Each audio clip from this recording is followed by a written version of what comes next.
Estamos aprendiendo todos. Bueno, esa experiencia que estamos hablando de la virtualidad, todo el mundo ha sido como empujado a la virtualidad de un momento a otro. Gente que se resistía ni siquiera tener trato con la virtualidad, ahora todos estamos adentro. Bueno, tú sabes que he conseguido hablar por WhatsApp, o sea, digamos, videollamada con mi mamá, que tiene 80 años. ¿Cómo sería todo esto que está pasando sin la virtualidad? Es que es curioso, ¿no? Porque me haces pensar, estoy leyendo ahorita un cuento que creo que te he mencionado antes de Ian Forster, que se llama La máquina se detiene, que habla de un mundo en el que la máquina es la que controla todo. Entonces yo pienso, lo que nos está pasando es como el resultado de la decisión de la máquina de meternos a todos dentro de ella, o sea, que finalmente ya entremos, ¿no? Entonces es un fenómeno digital en ese sentido. Entonces no podría ser lo que es sin que tuviésemos Internet. Ahora, lo que es horrorífico, ¿no? Lo que da terror es pensar que en este momento que estamos en esto, se caiga el Internet. Porque no, ahí, ¿qué hacemos? Ahí creo que yo no sé qué pasaría, porque no hay manera de concebir esto sin la virtualidad. Comprendo eso, pero no hay manera de concebirlo porque tenemos estas herramientas a nuestra disposición. Sí, bueno, en realidad es bien importante, a mí me parece, darnos cuenta que el fenómeno que estamos viviendo es un fenómeno que es inseparable de la experiencia que hemos estado teniendo estos últimos años con el ingreso en la vida digital. Si no hubiese digitalidad y sucediese algo así, sería como el gran diluvio, el diluvio universal, como vivieron, claro, cada uno por su lado está viviendo el diluvio, y los que sobreviven, pues serán los que sobrevivan, y ahí seguirá la cosa. Exacto, y cada uno como tratando de salvarse de manera independiente. Esto nos permite, claro, vivir esto de forma colectiva, ¿no? Claramente. Pero a mí me parece bien importante reflexionar acerca del hecho de que eso quiere decir que nosotros somos en la primera vez en la historia del ser humano que podemos nosotros observar el planeta donde nosotros habitamos infectándose. O sea, no estamos simplemente dentro, estamos afuera. La digitalidad, los medios digitales nos han dado esta visión como divina, ¿no? Que nos hace como comprender todo, como verlo como un objeto. O sea, hace mucho más fácil objetificar lo que está pasando, convertirlo en un objeto de análisis científico, ¿no? De un problema que vas a resolver, que sentirlo como, por ejemplo, en el diluvio. ¿Qué habrá sentido la gente si es que comienza, ¿no? Este fenómeno? ¿Cuál habrá sido su reacción? Ellos no podrían haber hecho lo que estamos haciendo nosotros tan fácilmente de objetificarlo y convertirlo en algo familiar, en cierto sentido, ¿no? Y en algo que se puede estudiar también, ¿no? De alguna forma. Claro. Bueno, lo estamos numerando, estamos midiéndolo por todas partes, tenemos un montón de maquinaria alrededor de ello, ¿no? Como científicos, viéndolo. A mí me parece que ese es un síntoma de nuestra época, que solamente lo vemos desde esa perspectiva. La otra perspectiva de un fenómeno ominoso, ¿no es cierto?, que nos llama a la reflexión, digamos, a recogernos, ¿no? Para tomar conciencia de la enormidad que es frente a la insignificancia nuestra. Esa experiencia a mí me parece que la tenemos muy poco. Por eso mismo que tú estás diciendo, que la digitalidad nos da la oportunidad de escaparnos de lo que está pasando, de llenar esos espacios. Sí, y también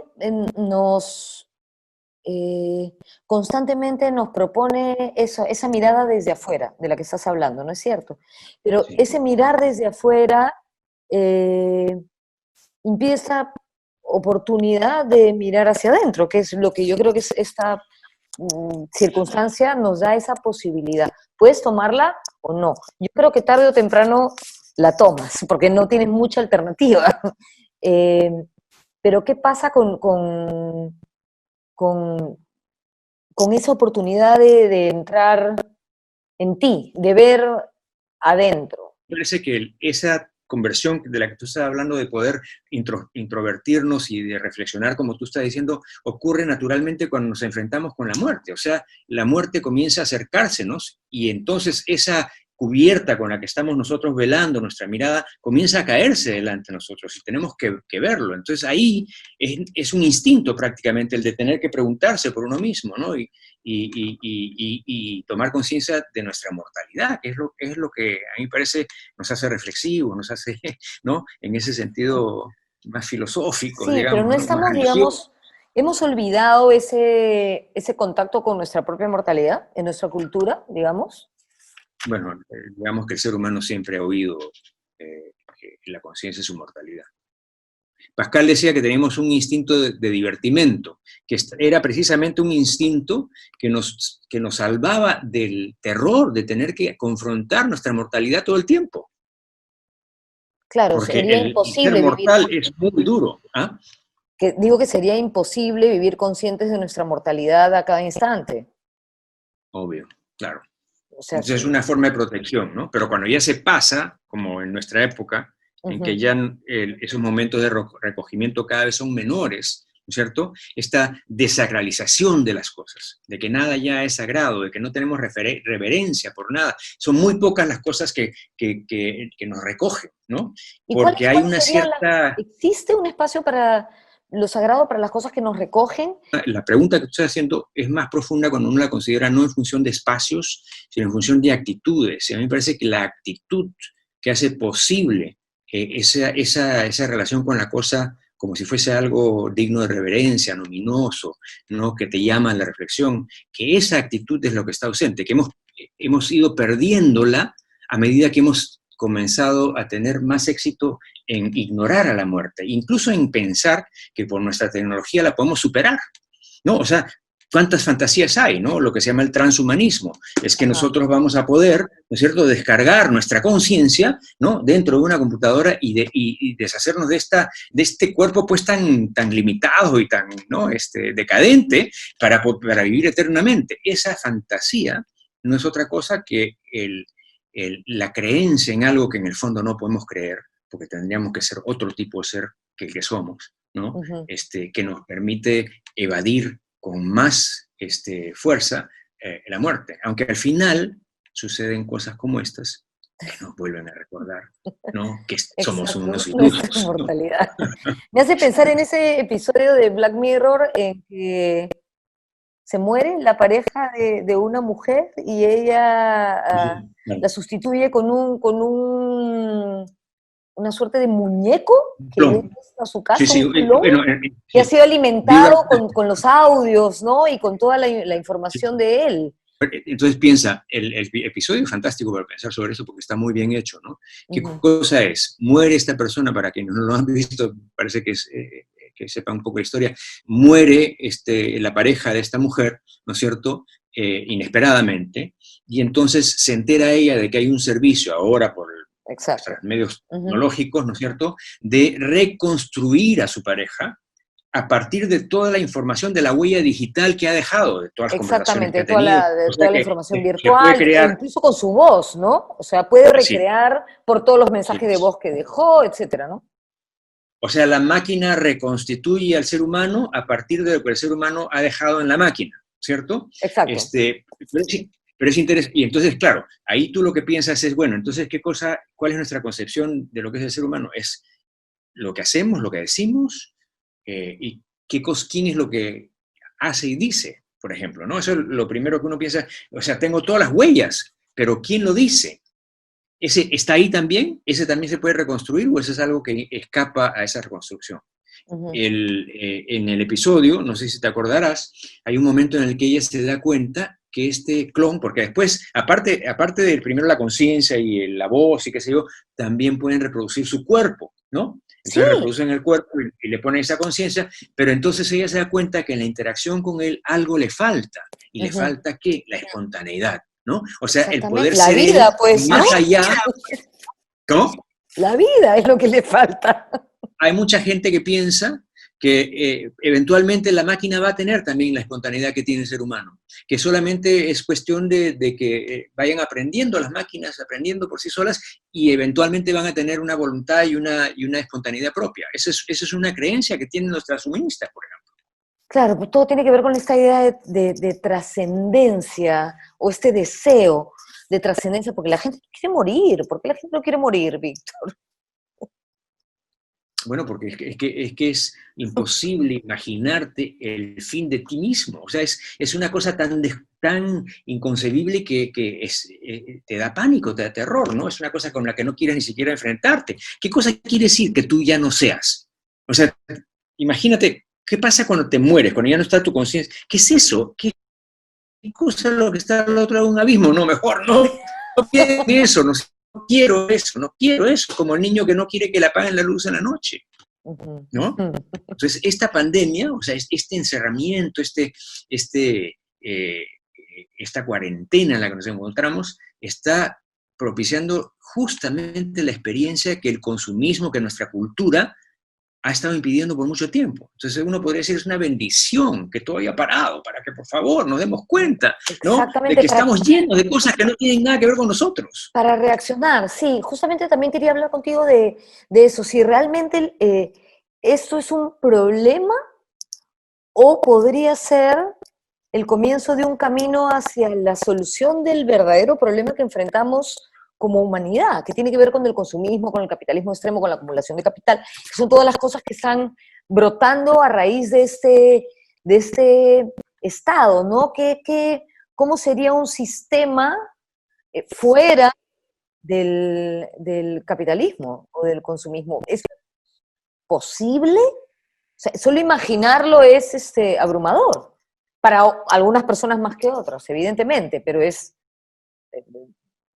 abrumador. Bueno, tú te preguntas si es que es un nuevo comienzo, un fin. A mí me parece que estamos presenciando o estamos viviendo una mutación. O sea que leyendo Apreciado, no sé si es que has leído Apreciado, que tiene un par de artículos interesantes sobre esto. ¿No?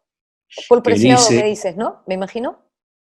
Paul Preciado, que era, sí, pues, Paul, que antes era Beatriz. Beatriz. Exactamente. Yo la conocí cuando era Beatriz y ahora ya es Paul. Entonces, que es una a cosa veces, también no sé, de este tiempo que es